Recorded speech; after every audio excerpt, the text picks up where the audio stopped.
Hello, this is Father Jamie. I hope y'all are having a good day today. I would like to reflect a little bit on my homily that I gave this morning and also expand on it a little bit. First, I'll start with a story. One of my friends on Facebook had said that she got some interesting friend requests recently from women that she did not know.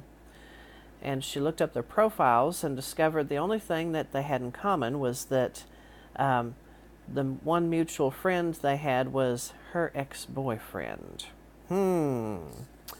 Sounds like jealousy. You know, jealousy is an ugly thing. And we hear a lot about jealousy and envy in our readings for the Sunday Mass this weekend.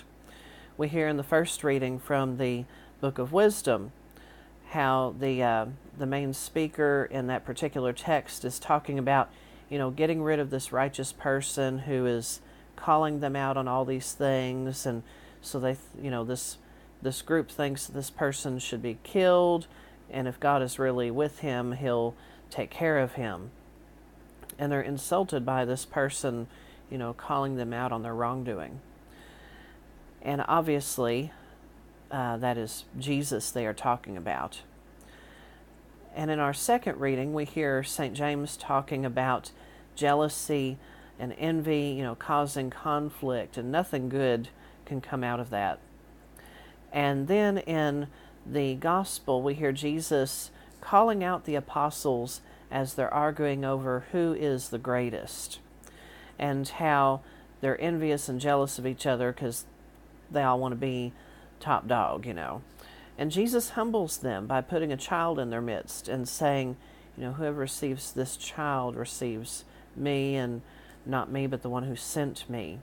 And really showing them that they need to have the heart and gentleness of a child instead of this rivalry wanting to be better than the other. So the first step towards getting rid of jealousy is getting rid of, the power hungriness, humbling ourselves. But I think there's a greater source of jealousy and envy. A lot of it, I think, has to do with wanting more material things. We see someone and we say, oh, I want to be like that, or I want to have what so-and-so has. It comes down to material things. But I think ultimately the root of jealousy and envy is that we're not happy with ourselves. We don't love ourselves. We're not satisfied with ourselves and what God has given us, what we have and are. And we forget that each one of us is made in the image and likeness of God. God does not make trash. He does not make mistakes. We can't change our DNA. That's just how it is. And I hear a lot of people out there that want to change things about themselves, and they either don't feel like they like their body and how they're made, they want to change it, whether that be their gender or whatever. And I hate to tell us all, we can't change those things, really. You can't change your DNA. It's just like me wanting to say, well, I'm going to choose not to be blind anymore. I don't feel blind, and I'm going to get in a car and drive to Owensboro. Let's see how that goes. I don't think you all would want to be on the road with me if I decided to do that. There's just some things we can't change. God made us how we are, and one of the steps to being happy, being at peace, not being envious, not being jealous, is to accept ourselves, to love ourselves. We're made by God. We should appreciate that. And when we can fully love ourselves, then we can spread God's love. We can't give what we don't have ourselves. So if we don't love ourselves, we can't give love to others.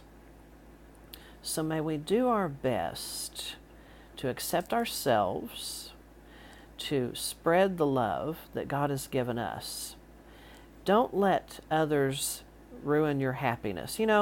Another piece of jealousy, there's people that I can tell are jealous of me, and I think sometimes it's because they see me as a blind person, and they see how happy and at peace that I am. And I think it bothers some people because some in our culture and society think that those of us with disabilities are just supposed to be depressed, sad people.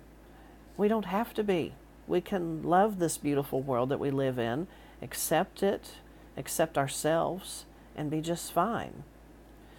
And if someone doesn't like that, there you go. They have their own problems they haven't worked through with themselves.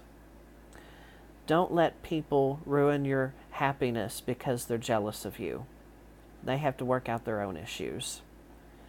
We need to choose to be positive and move forward. We may feel bad sometimes.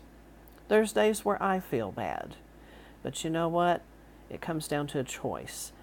I have chosen to try my best, not perfectly, but I try my best to be positive and move forward.